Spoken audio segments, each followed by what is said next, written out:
right, it's my great pleasure to introduce Adam Gosztolai. Adam is an assistant professor and research group leader at the Dynamics of Neural Systems lab at the AI Institute of the Medical University of Vienna.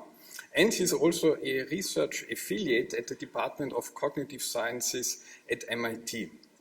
He's coming from elite institutions. He studied engineering and mathematics at the University College London and at the University of Cambridge, and he got a PhD in mathematics from Imperial College. After his PhD, he did a postdoc at EPFL, École Polytechnique Fédérale de Lausanne, and he's working in computational neuroscience and machine learning. Among his many honors are a Human Frontiers Science Foundation Fellowship, an ERC starting grant, and a WWTF Vienna Research Group grant. And yeah, I understand you will tell us about how our brain works, so I'm looking forward to your talk. Let's welcome Adam.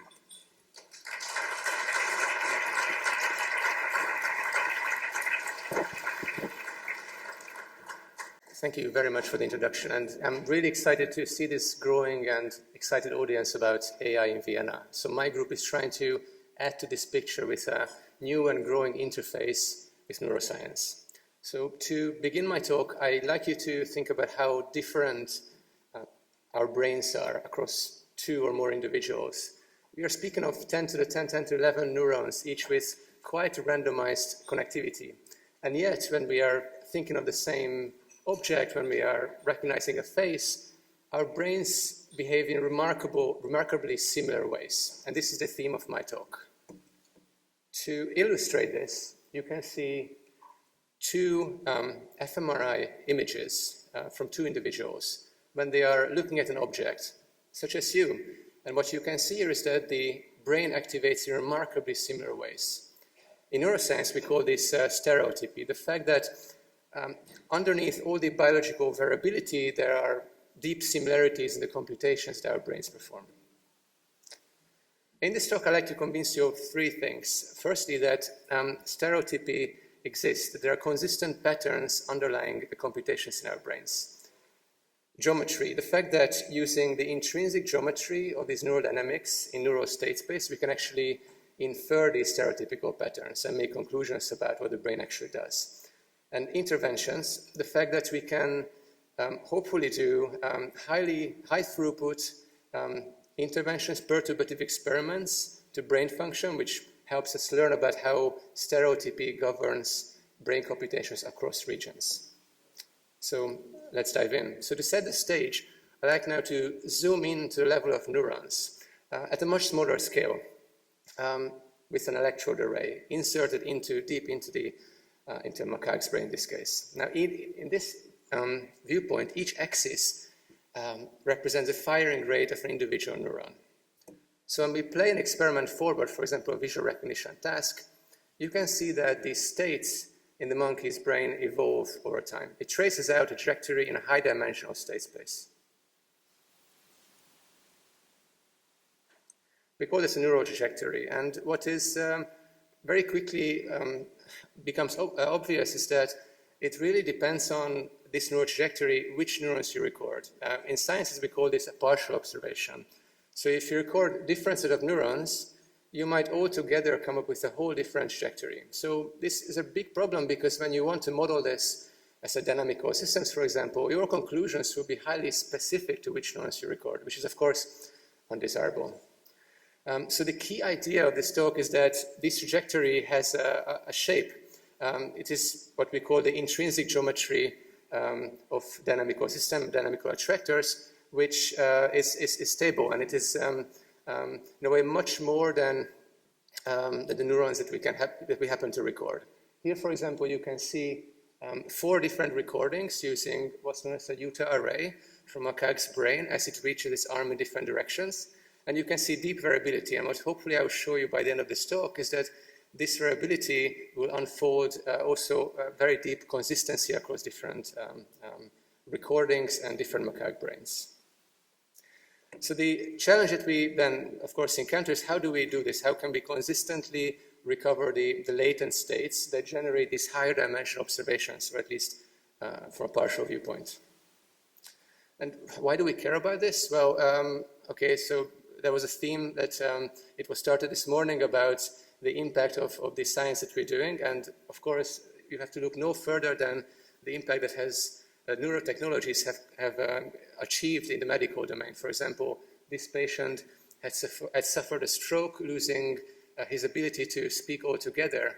But now, thanks to large data sets, large language models, and very clever training strategies, we can mimic the way this patient's brain works as he's recalling text. And by mapping closely to the latents of machine learning models, we can decode to very high accuracy and very high rate speech from his brain. But also, I should also mention that we can, by using stereotypy, we can hope to be able to much more selectively target how our brain achieves global computation. So the problem that we're facing is that perturbative experiments, for example, pharmacological experiments, act on the single neurons. But their effect really comes obvious at the level of the whole brain computation. So how can we link these two levels is really what can be achieved by understanding stereotypy. Okay, so our research questions are as follows. How can we use the geometry of the data to build dynamical models? This will be our insight into the world of stereotypy and invariance for a physicist. How can we learn the consistent latents that generate these high-dimensional neural recordings from partial observations? And then the last question is, how can we bridge the single neuron to the global brain computations, which is something that will be a future look at, which we are currently trying to solve. Okay, so let's start at the beginning. What allows us to progress is the fact that there is a deep stereotypy and reproducibility in brain computations. And this slide illustrates just that. These are different cognitive systems, starting from the hippocampus, the medial entorhinal cortex, the motor cortex, the head direction sensing cells, not even in the same animal. And what you can see here is that they're underlying the brain activity. There are stable, preserved structures, what we call neural attractors. And these attractors exist regardless of which neurons you record. So the question we want to ask, of course, is how much can we reconstruct these attractors from partial observations? And the way we can do this is by thinking about the geometry of the population trajectories. Now imagine, the experiment I showed you at the beginning when the monkey was thinking about an image. Imagine recording many of these instances.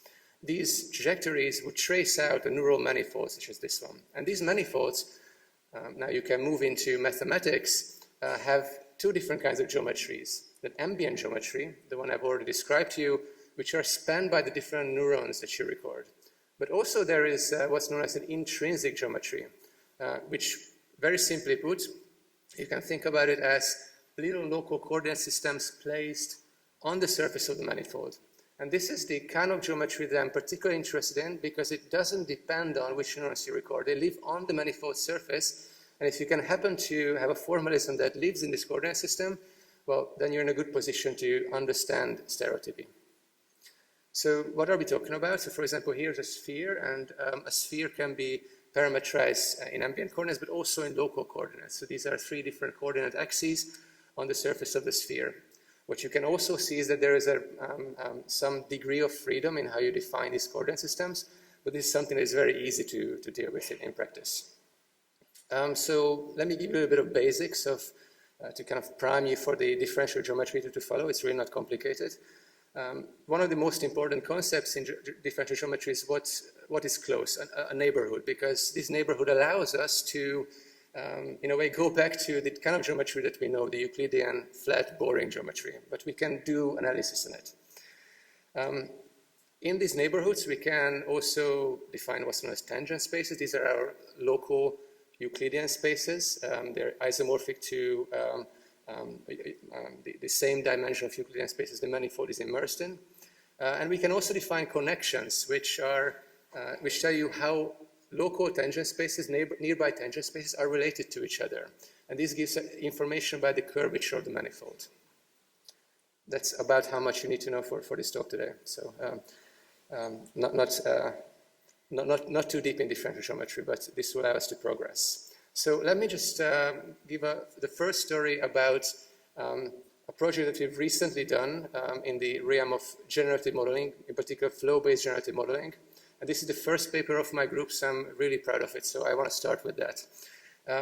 Flow-based generative models, such as flow matching, aim to approximate distributions. So for example, this distribution can be the distribution of neural states in the brain, and we want to approximate this manifold. Flow matching achieves that by building what's known as conditional paths. So for example, that black dot symbolizes a Gaussian, which gets transported into a randomly selected point and target distribution. And you would then select another one, and in expectation, you can design, by doing so, you can essentially design a flow, a velocity field that moves simple distribution towards a complex distribution. And this is what this simulation is showing very slowly. So in the meantime, I can tell you that I'm very much fascinated by this technique. It gives rise to a highly scalable and in a way, magical solution such that from these local interactions, you can actually get a very well-behaved velocity field that approximates highly complex distributions. But there are also issues with this technique. One of the issues is that there is memorization, which is, in a way, the manifestation that the performance of the generative models that we observe today could indeed just be the fact that they are very efficient lookup tables. They are essentially reproducing many of the features or exactly elements of the training set. And this is what you can see here in the images, the top one being, I think is the ground truth, and the bottom one being a model prediction. And this comes really deep down to how these models are trained from data point to data point, so leading to a uniform isotropic Gaussian mixture representation is really centered around the training set itself, leading to memorization. So 3 PhD students, 2 borrowed from, one from Michael Bronstein's group, and the other one who's yet to join Michael Bronstein's group, and my PhD student, Dennis Duncan, took on this challenge. It was a really exciting period in my lab. Many great talks, long hours, lots of energy.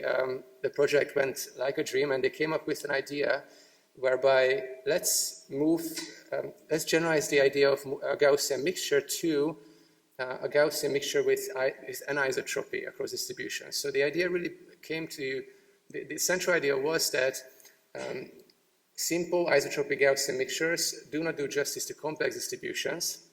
We need to account for anisotropy, sparsity patterns, and the geometry of the data. So these red ellipses are anisotropic Gaussians, which represent the tangent spaces of the manifold, which will give us a way to do data augmentation during flow matching, and thereby hopefully prevent memorization from taking place. And what they have shown is that when you do this, we call this technique Carré-Duchamp flow matching, in admiration of the Dirichlet energy and its local unknown cousin, the Carré-Duchamp, and also because Jacob, it was French, so we couldn't really resist. What they have shown is that you can, by using this technique, by approximating these tangent spaces before the training of the diffusion process, we can do very clever data augmentation that prevents memorization from taking place for a very long time during training. So you no longer have to worry about early stopping or clever strategies to handle memorization or to achieve a good balance between generalization and accuracy. You can just train as much as you need to achieve the desired accuracy and not having to worry about nearly as much about memorization. So this was the first story I wanted to tell you, and this was really a story about how you approximate distributions. But my talk is fundamentally about dynamics, so this is where I want to turn to. And there's not much more work you need to do in order to generalize these concepts to modeling dynamics, because there is a tangential space of the manifold called the tangent bundle in which dynamics live. So these trajectories that I've collected, for example, about the macaques reaching in neural space, can be thought equally as a vector field living on top of the manifold. These are perfectly equivalent. You can simply pick an initial point, integrate along the vector field, and there you go, you recover the trajectories back in. So they're completely equivalent pictures. And so what I want to tell you about is that there are also very easily generalizable ways from diffusions to describe vector fields or manifolds. because there are cousins of diffusion operators called connection Laplacians and Hodge Laplacians, which directly generalize diffusion processes to vector fields. So this, if you know a little bit of partial differential equations, it will strike you as a diffusion equation, but this one actually acts on vectors. So what it does, it's actually using the notion of parallel transport in order to smoothen out vector fields. And you should also note that this is much less trivial than the pointwise heat diffusion cousin, because of course vector fields can have singularities, which would not obviously emerge from these lower order diffusion operators. So one of the ways we show that is using EEG data. This is our first evidence of stereotypy, because EEG dynamics are highly variable across patients. So our collaborators at Imperial College London are facing the trouble that when they recorded EEG dynamics across different patients, they were highly variable. So what we did was, together in collaboration with them, was to think about these EEG dynamics over the scalp as a vector field. In particular, defining a time-varying potential as the neurodynamics change in time, and defining gradients based on physical locations of EEG sensors. And then what you could show here is that using diffusion approximations with higher order connection Laplacian type operators, you can, in a way, cover up a whole bunch or a whole singularity over a surface on which a vector field lives and recover it with very high accuracy. So in the context of EEGs, these singularities are essential. They are very much present on the kind of topographic map of the EEG, and we can see here is that when you take a ground truth with 128 electrodes and we take 64 more clinical grade electrode array, we can actually very closely reconstruct the true velocity field, much more closely than current state of the art, which are, I have to say, they are pretty rudimentary, but so this was a very big gap in understanding. And what we discovered was that when you actually, amidst all that variability, there are very deep and stable brain modes that characterize any healthy and diseased individual. In this context, Alzheimer's disease is what the collaborators were interested in, showing that by capturing these brain modes and fitting the neurodynamics in this basis, you can much more accurately characterize disease state and progression. Whereas in all other conditions, morning, evening, across patients, these brain states remain highly stable. So this concludes the first part of my talk. It gave you a little bit of a primer in theory, but now we're going to actually turn into the real question of what happens, how do you infer stereotypy from single neuron recordings. So these were all global brain recordings, which are, of course, I showed you at the beginning, are expected to be stereotypical. It depends on the measurement modality, but now we're going to really zoom into the level of individual neurons. So just to kind of recap again, what we are assuming is that you have some high-dimensional but partial observation of the neural state, and these observations are generated by some latents, which are preserved across individuals and across recording sessions and so on. And we want to do some sort of compression of information from our recordings to then recover these latents, and we also want to do that with some sort of theoretical guarantees that when you run this experiment again, you can reproducibly obtain these latents, and this is really the heart of the stereotypy.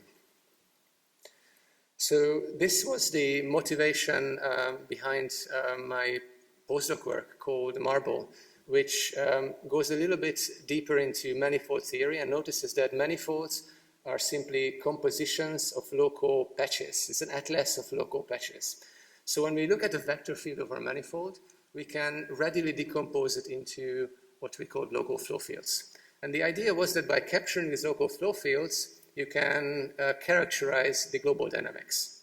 This is something that got us really motivated from the physics literature, in particular those studying complex systems, whereby they noted that complex systems can be characterized through local interactions, simply drawing edges between neighboring birds, neighboring bacteria, particle systems. You can actually characterize how the whole system behaves when you take enough of such snapshots.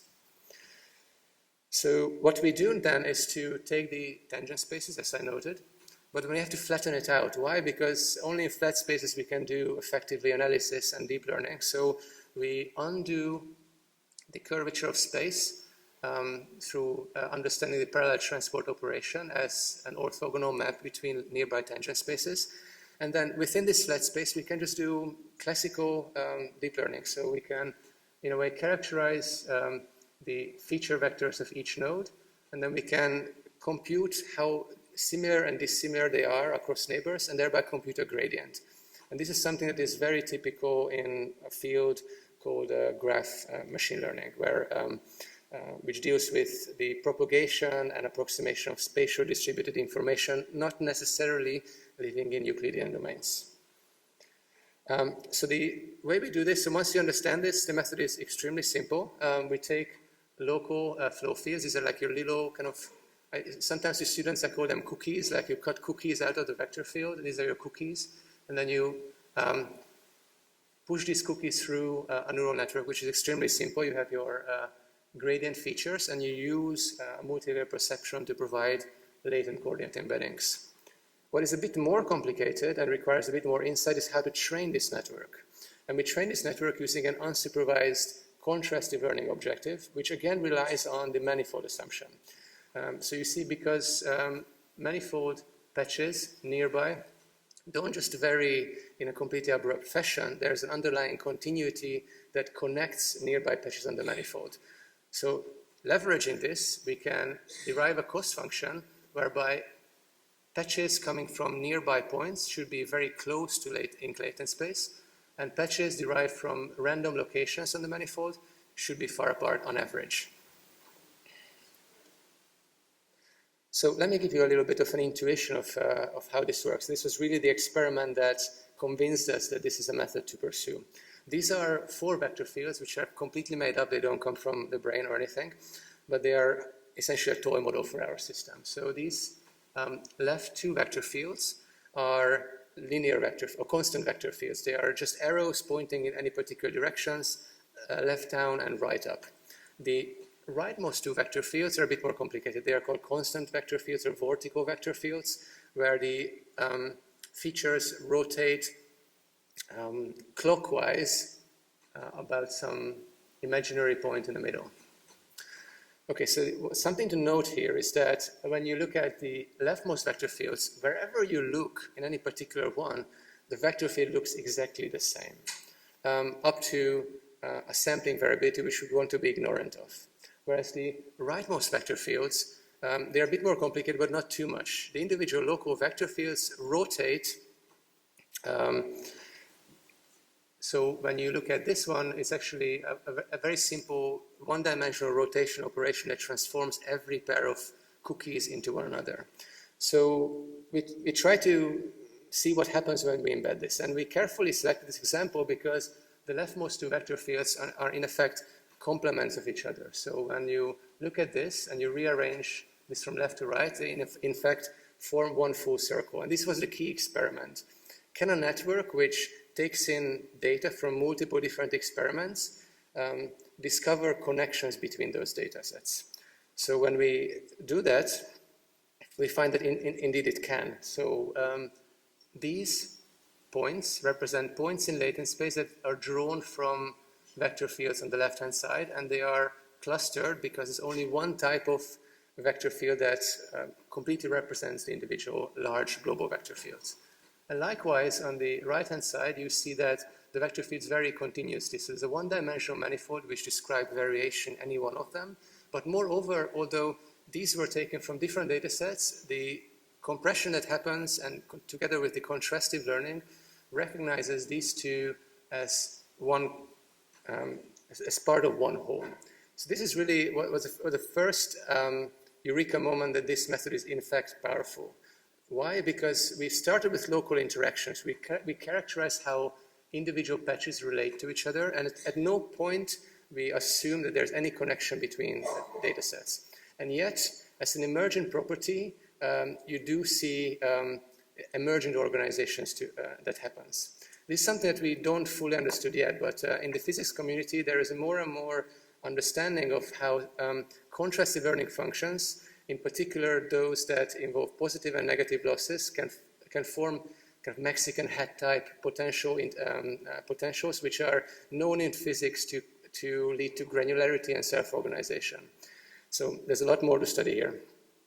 But what I want to show you is that it's actually a very powerful tool to study brain dynamics. So here is our macaque now, reaching his arm in different directions. And this is the raw firing rate data that we record from its brain. And then we can take different arm reaching conditions and treat them as different data sets. Why? Because now we are interested in how well they belong together. So we derive vector fields, as I showed you before, and then we plug all of this into the Marble framework, decomposing into cookies, feeding the cookies completely at random into the same parameter sharing neural network and see what happens. And what we can find here is something that was the second confirmation the method is interesting, which is that the topology and geometry of the latents share very strong similarity to the physical directions of the arm reach. So not only they are ordered in correct order, which we haven't imposed at all, they also show an unfolding of time information from bottom to top. So it is not surprising that you can decode this using a very simple linear decoder to very high accuracy. But it also achieves state-of-the-art performance. So even compared to methods that are supervised, where you actually inject information about which neural state should belong to which behavior, we can achieve comparable performance with much less user input. So one more thing I have to say, though, is that now when we look at different recording sessions, so these are different days on which a monkey has been recorded with a different electrode recording different neurons. So these are the partial observations that I was speaking about. You can actually find that the derived latents are remarkably similar across a whole host of sessions. I have to tell you this is not surprising because we could also prove it that when you do contrastive learning, our loss objective is related to what's known as the info-NC objective, which has actually a guarantee that when the network is trained in two different instances, the derived latents are linearly related. So we could, in effect, relate any of these latent embeddings through a simple linear transformation. Okay, one more ongoing story I want to show you in the Marble storyline, which is something that I'm currently doing with a very talented PhD student from MIT who's currently doing a postdoc at Stanford, and Matt Jazieri, who's just a remarkable scientist, and neuroscientist and mentor as well. And the question we ask is, how do you make decisions in the world? How do you make inference in the real world? And this is one such example when you see 4 different pictures, and I'm asking the question, which one I'm thinking about? How can you make inference of my thought? I've generated you an evidence of my thought process. Now, can you invert this? And the answer is you can, and this one is a difficult example because the evidence I generated you has not much structure. So you have to ask me 4 questions in order to figure out how I'm thinking. And this is what we call a sequential strategy. But let me give you another example where there's some structure. I'm going to give you now more structure. I'm the oracle. I present you some structure in the data. Now your aim is to figure out how I've generated these examples. And you can do this by asking only 2 questions in what is known as a hierarchical strategy. So the question that back 6 years ago these 2 folks have asked is, how does the brain do this? How does the brain represent multiple strategies in order to reverse and provide inference and reverse the generative process of the world?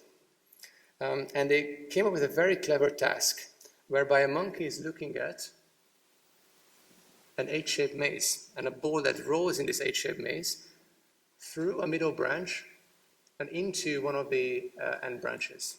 And the monkey knows this pattern after it has seen it a few times. So let's watch this video.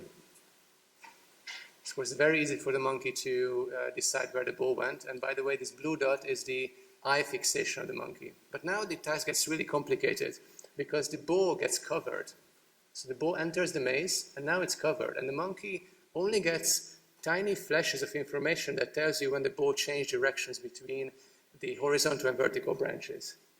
The monkey nevertheless learns these to very high accuracy, so we could then ask what strategies the monkeys have achieved.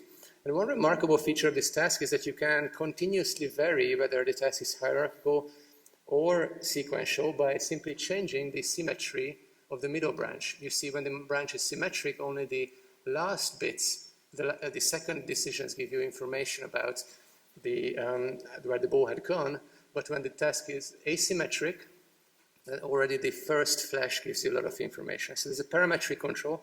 And also have to say that the monkeys learn this in a complete meta-learning fashion. There's a huge selection of mazes they see. Each branch is drawn from a 7-point distribution, so altogether there's a 6 to the power of 7 configurations the monkeys see. So there's no chance that they memorize a lookup table. And now this goes back to the original story that I started with, which is that there's a lot of variability when we look at single neurons. This is one particular neuron that responds when the monkey encounters a ball path left down. And you can see here that there is some stereotypy in a sense that these neurons respond to the third flash, but there are also other neurons which respond to other flashes. So how can we derive consistent representations of what the task looks like?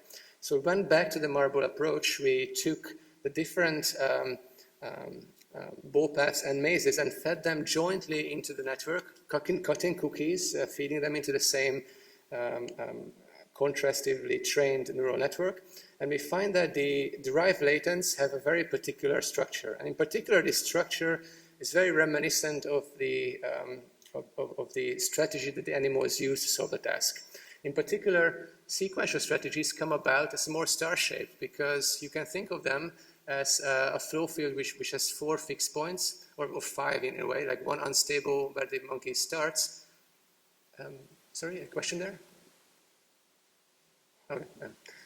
So one unstable fixed point in the middle where the monkey starts the task, and 4 stable fixed points where the monkey ends the task and makes the decision. Whereas for hierarchical, you have 2 more fixed points here as the branches of the dynamics separate into the final attractor states. And what we could also find is that when we characterize how hierarchical and sequential they are, we could reverse engineer what the monkey had seen, which maze the monkey had actually seen based on the topology of these underlying latents. So this concludes the bulk of my talk, and now I want to turn to the questions that I'm currently interested in, which is an ambitious one. We want to understand how to bridge the single neuron dynamics to whole brain states.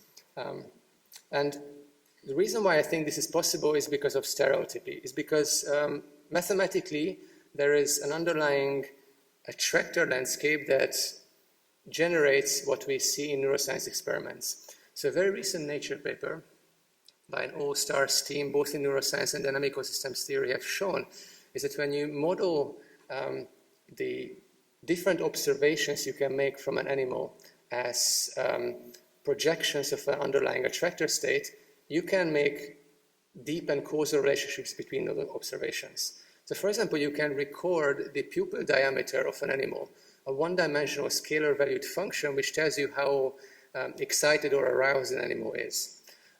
This, of course, is a one-dimensional observation, and you shouldn't expect high-dimensional neural dynamics to have to do with anything with that. So there's a very strong set of works in dynamical systems theory which shows how to embed this one-dimensional observation into a higher dimensional state, what is known as time delay embedding, with theoretical guarantees that the recovered attractor is actually topologically equivalent to the true attractor. So when they then train this recovered attractor using a very simple variational autoencoder against neural dynamics that they recorded in experiments, they found that they can predict a very high degree of variability using this simple one-dimensional observation. And this is the video that shows you, and I hope you can appreciate that this is the original brain dynamics, and this is the recovered latent model that is predicted from just the pupil diameter. And what you can see here is that there's much more similarity between the left and the middle one compared to if you were to directly predict this without actually first going into this preserved stereotypical attractor state. So how do we actually go and understand how the single neuron affects these global attractor states? Well, nowadays there is a large push by the neuroscience community to obtain brain-wide neural data. One of the examples of this is called the International Brain Lab, which was performed by some 20 or so experimental groups across the world, who each had the task to take one mouse and stick 2 electrodes in their favorite location, a hippocampus group in the hippocampus location, a motor cortex group in the motor cortex location, a visual cortex group, and so on. Altogether, they summed up of some 100 or plus recording sites and hundreds of thousands of neurons across the whole brain. So we have these data sets available in our community. That only one problem with them is that the tasks that they study are highly standardized. And this is for a reason. They wanted to make sure that across all of these experimental groups, they come to common conclusions. That when they aggregate all that data, they can provide a public database that you can look up, and you can try to understand how different regions interact. But I believe this is also somewhat of a limitation, and probably they couldn't address this, but maybe it's also the missed opportunity with respect to how the neuroscience field currently looks at advancing the science itself. And this mixed opportunity is that they focus on very stereotypical tasks. I shouldn't use the word stereotypical, highly constrained tasks, meaning that this task that they looked at is a simple decision making, but the animal is overtrained to take in a sensory stimulus. Here, what's called a Gabor patch, in a way a wavelet theater on the screen, and try to understand how to move this patch into the middle by acting on a wheel that is in front of it. The mice can learn this, they are experts at it, but what the result of this training is that now we only have one sample of the nervous system, one trajectory which every single trial in this experiment would follow. So how much we learn about the global behavior and how to link single neurons to global states remain quite limited. My group wants to change that. We want to look at a new emerging field called mesoscopy, where in a way, rather than taking single point-wise recordings of the brain that have to be done in many, many different groups, and as a result requires very careful standardization, we take cross-sectional viewpoints. So these cross-sectional viewpoints are in a way slices of the brain, not physical, but virtual, as a laser is scanning different parts of the brain. And you can collect information of a vast number of neurons, easily in the tens of thousands, potentially in the hundreds of thousands. So the way I want to think about this is these mesoscopes, is that they are in a way observatories of the brain. You can see both the whole night sky and some of the stars, not the whole, galaxies, not all of the universe, but enough hopefully to derive laws of motion, laws that govern how the brain does computation. So it offers really a unique potential to understand how the brain regions to interact. And in my group, we like to establish one of these setups. And I'm really excited and nervous about this. This will be only a very few of these setups in the world. Definitely the first one in Austria, and probably the first one in a theoretical group. So we're going to be bracing ourselves to make this work. So the kind of experiments we want to perform are equally ambitious. So the reason that led to the International Brain Lab dataset is a very dogmatic and long-term thinking in neuroscience that takes an input and an output and studies how the brain transforms this relationship in what's known as a hypothesis-driven science. So you have to come up with a very clever experiment, a very clever stimulation that you can have highly predictable behaviors, and you can control for eventualities. When should that behavior take place, when should it not take place? So you can design positive and negative controls. The problem with this sort of loopy approach is that it's endless and it's very complicated. and it's very old-fashioned, and we can do better. In particular, hypothesis spaces are extremely large. It's very questionable whether doing one experiment, how much understanding we actually get, how much we advance our science using a 5-6 year Nature cycle paper. It also is a one-bit question, and it is ear-posed. So, there's a relatively little information that we gain, and then when you ask what is the role of one brain region, A or B, well, the likely answer is it is neither of the above. It's probably C that you haven't really thought about.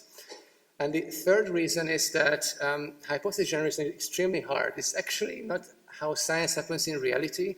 How it happens in reality is that people do exploratory research, and then they post-hoc come up with hypotheses that allows them to write stories. So I think like with this picture, although it has led to many great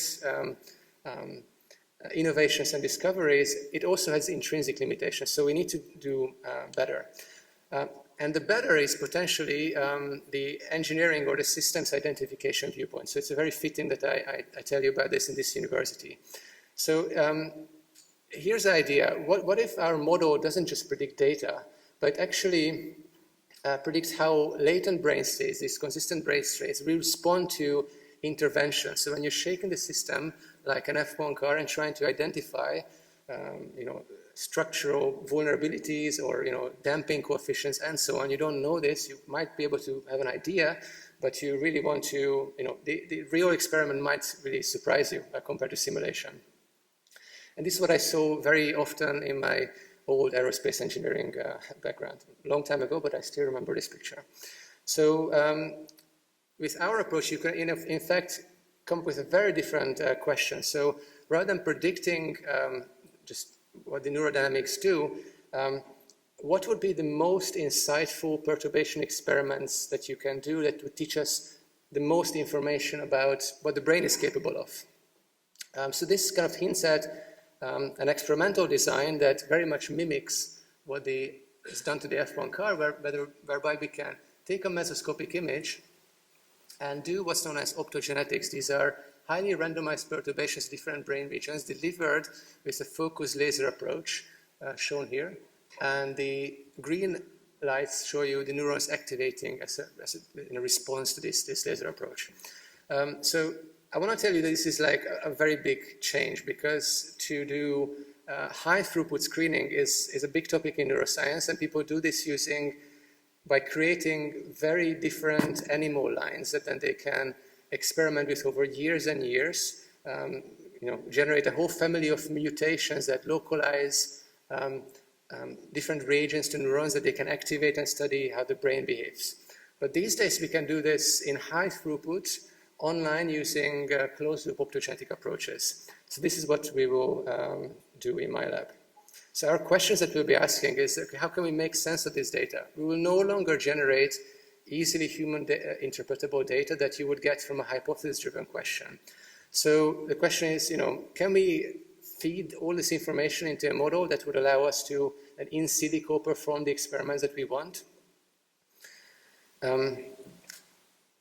Can we take multidimensional data sets such as the International Brain Lab, which were neural responses, but can we combine it with other modalities such as neuromodulators, which we can also record using mesoscopy, and understand how global brain states are orchestrated, for example, in continual learning, which we hypothesize could be the result of the differential expression of neuromodulators. And can we achieve lab-in-the-loop setup? So I already hinted at the fact that when you perform experiments, you learn something, but then can you actually use the theory that I outlined for you, the vector field-based viewpoint, to show where our predictions have the highest possible uncertainty? Well, those are the points where we can potentially gain the most understanding of the biological brain in a field which is these days called active learning. Can we then take these predictions, perform the experiments that are suggested by them, and improve our model predictions? So this is something that we very much look forward to. Let me then wrap up. So I started out by the challenge of linking single neural activity to global brain states. these global brain systems are stereotypical, but of course the single neuron activities are not. So how can we go about this? Well, I've shown you that you can leverage the intrinsic geometry of dynamical systems to derive consistent latent space in immersion fashion. And I also want to argue that we need to look forward to a different way of doing neuroscience, whereby we use the structure of these attractors and dynamical systems to make predictions of the new experiments, to make new hypotheses that lead and drive our understanding.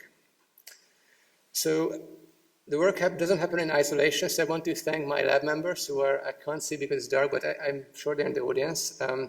Also the collaborators from Würzburg, EPFL, MIT, Oxford, and elsewhere. And so if this sparks your curiosity, I'm happy to answer your questions, and thank you very much. Happy to take questions.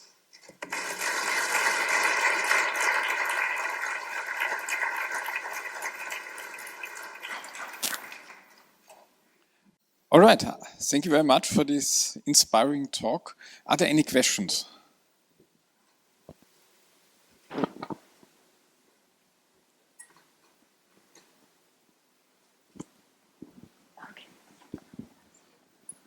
Thank you. Very exciting research. So at the end, you planned. I mean, you showed us this beautiful setup where you have a broad recording of the brain, and you can do this perturbation. And do you have an intuition on, or do you think that the geometric view of this brain representation that you were showing from the theoretical point of view at the beginning, do you think it will help you to find interesting question in that space, or to make interesting scientific prediction of what you're going to find? Do you have intuition of where you want to go in that space? Great question. So yes.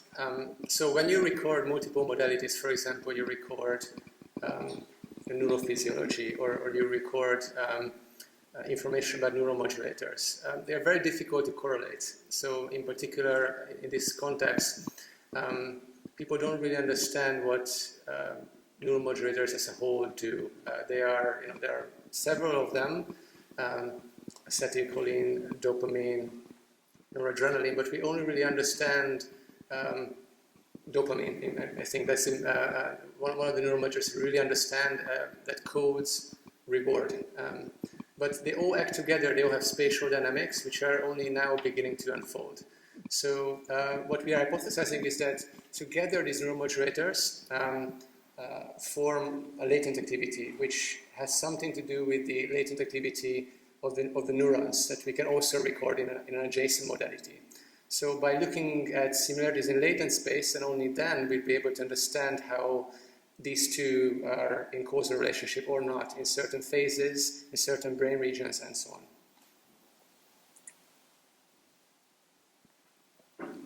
Yeah, very nice talk. Thank you so much. So since you talk about intervention at the end, I think in this space there are obviously a lot of intervention that people do on a regular basis. If you think about people with different neurology problems, you give them drugs like gabapentin and things like that. So can't you infer a lot of how the brain works from just these kinds of interventions? Because they will affect the brain in various fashion, and you will see a very different behavior and different probably attractors in a sense. Thank you very much. It's actually something I should have said in the last part of my talk, but I thank you for thinking with me. So one of the my dreams, in a way, I would say this would come probably several lines down the line, is to get a better understanding of brain disorder. So we have drugs that act on cells in certain predictable ways. So we do have drugs for neuropsychiatric diseases that influence neuromodulators and neurotransmission, but we don't really know how they affect brain states. There's like a really high heterogeneity of how they work.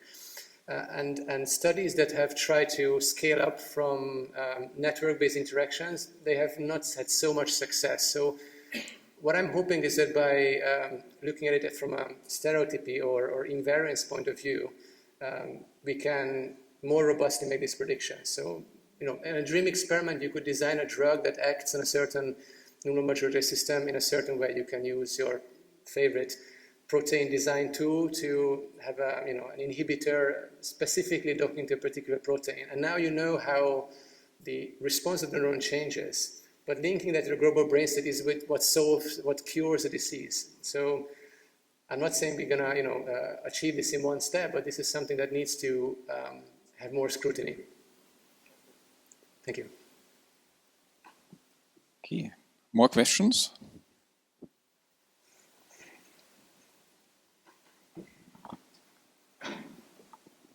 So in neuroscience, you often see these pictures where you see which region of the brain is activated by a certain activation, let's say. Do you consider the brain as a whole, or do you focus on specific regions as well? So I don't have a favorite regions, mostly because I'm not a neuroscientist, so I like to look at the brain as a complex system, and that's just simply because I was trained by physicists in my background, so we like to look at emergent interactions, and so I don't have a favorite brain region. But maybe to reflect on your question a bit deeper, so the early picture I showed you about the response of different individuals to visual tasks, those we can study them today because we have brain atlases. So we understand, the visual cortex is active and to what extent compare them across health and disease and so on, using stereotypy, using established brain atlases. Stereotypy breaks down in many different ways, for example, in brain disorders. For example, a tumor can completely cause rewiring of the brain, so you would not have the ability to look at brain diagrams or brain atlases anymore. But nevertheless, the brain can have healthy function as a whole. So this is something that we can understand by recording neurons and looking at a different form of invariance, which people start to look. So the different approaches, also the medical university, my colleague Georg Langs looks at a different approach using also fMRI technologies. Our approach will be particular single neuron based. So we have some ideas of how this could be entering the medical practice, but it's not in particular the strongest focus of me right now. Thank you. I believe we have time for one more question. Okay.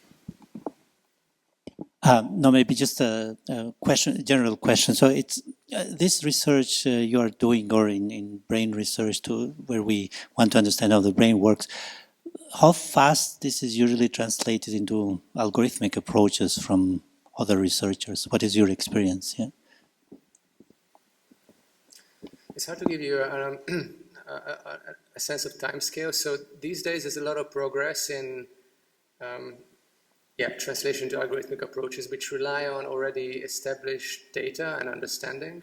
So I would say neuroscience is currently, neuro AI is a new field that is living its birth, I would say, but neuroscience living its renaissance. And also when you hear the greatest experts in machine learning, that have led to the biggest breakthroughs in deep learning and large language modeling and so on, they often play with neuroscience analogies. So that I find really intriguing. So I think there's, on this level, there is probably quite a quick inspiration that people can gain, just simply not really worrying about the mechanistic details of how the brain works, but getting inspirations of how neuroscience understands the brain's workings. And then there are other people who really rely deeply on data and find correspondences between the latent representations of the brain and of artificial neural networks. And this is something that I would say, more excited by. I find this more natural. This takes somewhat of a longer horizon because people need to collect the data. We still need to understand how the brain does things that we think it can do. So, there's normative theory which has told us a lot about what the brain could potentially do, but now we are kind of filling in the gap between that and actual neural observations of how those performances and behaviors are actually generated by neural networks. And only then we can then have the ability to compare the latent states of the neural states with corresponding neural states in artificial neural networks. So it's being done, but it's on a longer horizon. But yeah, both are really exciting.